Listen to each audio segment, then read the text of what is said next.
You may begin. Oh. Helen Keller's College Conflict. The Fight for Admission to Radcliffe by Laurie Rackham and Mariah Amundsen. Helen Keller suffered from an early childhood illness that left her blind and deaf. At that time, those who were disabled were treated much differently, and no one knew how to communicate with her. Her parents hired a governess to try and civilize her, and Helen soon learned how to communicate with people through the manual alphabet. She later learned how to talk and speak for herself, and before they knew it, she wanted to go off to college. Not just any college, Helen wanted to go to Radcliffe. Radcliffe was the women's counterpart to Harvard, the most prestigious school in the country, so it would be very difficult for anyone to gain acceptance. Just to have someone blind and deaf take even the entrance exam was unheard of, but Helen was confident that she could meet that challenge. Our story begins with Kate Keller, Helen's mother, and Annie Sullivan, Helen's teacher, discussing Helen's future.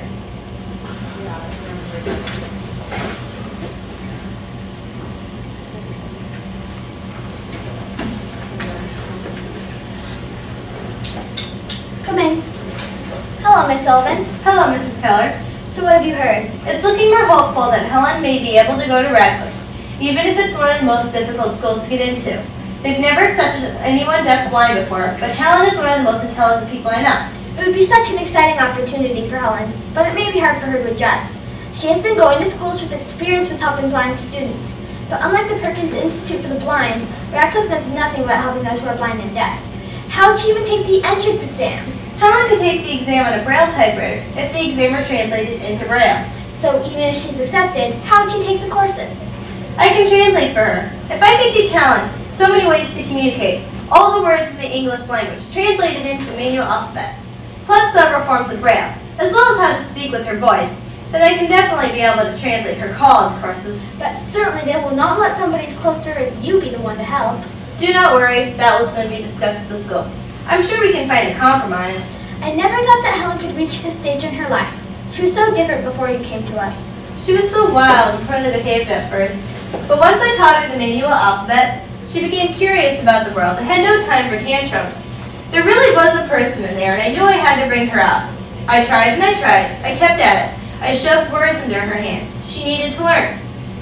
I broke through those cold, black, silent bars of that jail and bailed her out, and just look where she is now. I'm so glad the Perkins Institute sent you to be her teacher.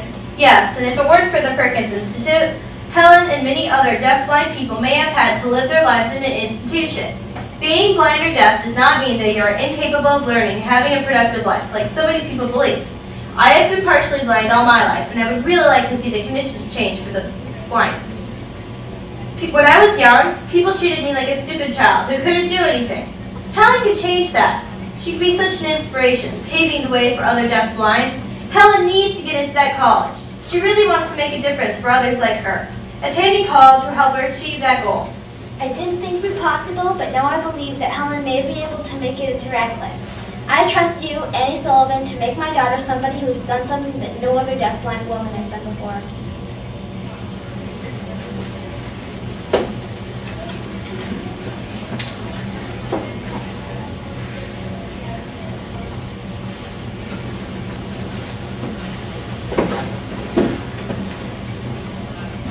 Well, Helen, I've worked out an agreement with Radcliffe. I'm not going to be able to help you during the entrance exam. Someone else from the Perkins Institute for the Blind will. His name is Mr. Eugene C. Vining, and he will be the one to translate the tests into Braille for you, although he does not know the manual alphabet. I would prefer that you could go with me, but if I want to get into college, I guess I'll have to agree to the compromise. I would like to help you too, but unfortunately, Radcliffe believes that I may be tempted to give you answers. The Perkins Institute for the Blind is a highly trusted school, and Radcliffe believes that they would be fair. You will be allowed extra time to work. You will have to prove that you know algebra, geometry, Latin, Greek, and more. It will be very difficult, but I'm sure you will be able to pass the exam. I need to show that people like me can learn and achieve what anybody else can. I don't like how people always say I can't do anything. I can do more than most people assume. There are some people who don't believe I can do things like reading and mathematics, but they aren't impossible. We already know I can read. Advanced mathematics is harder for me because I have to remember all of the equations in my mind. But I'm getting better every day and I know I can do it. This is just one of the many conflicts you will face in your future, and I'm sure you will be able to overcome them all.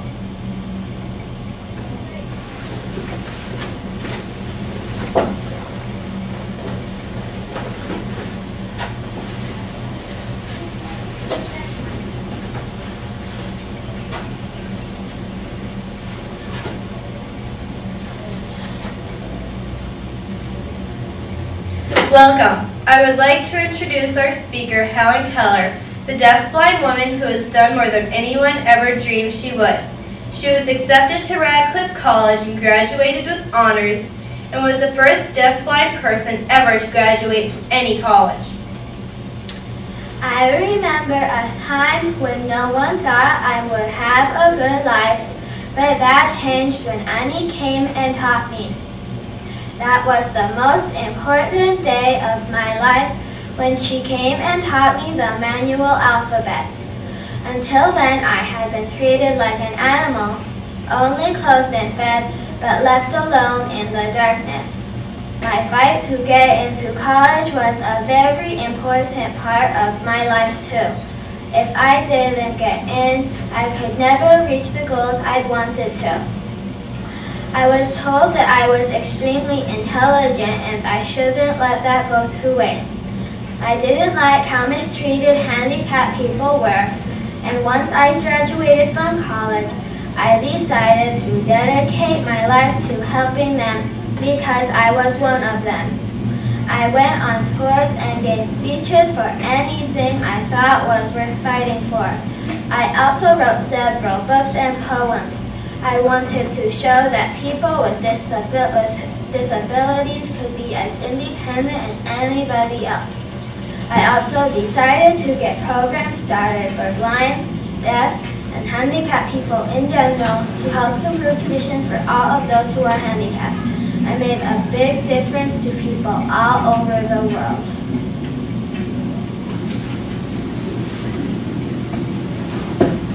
Helen Keller was a great advocate for the rights of disabled people. Since Helen's time, their rights have greatly improved. Helen proved by overcoming the conflicts of prejudice and reaching a compromise with Radcliffe that she could succeed in college. Helen made other disabled people believe that if she could do it, they could too. Instead of living in institutions and having to be dependent on other people, now disabled people can maintain jobs and even support themselves and their families. Helen Keller inspired us and people all over the world by all she accomplished in her life. The end.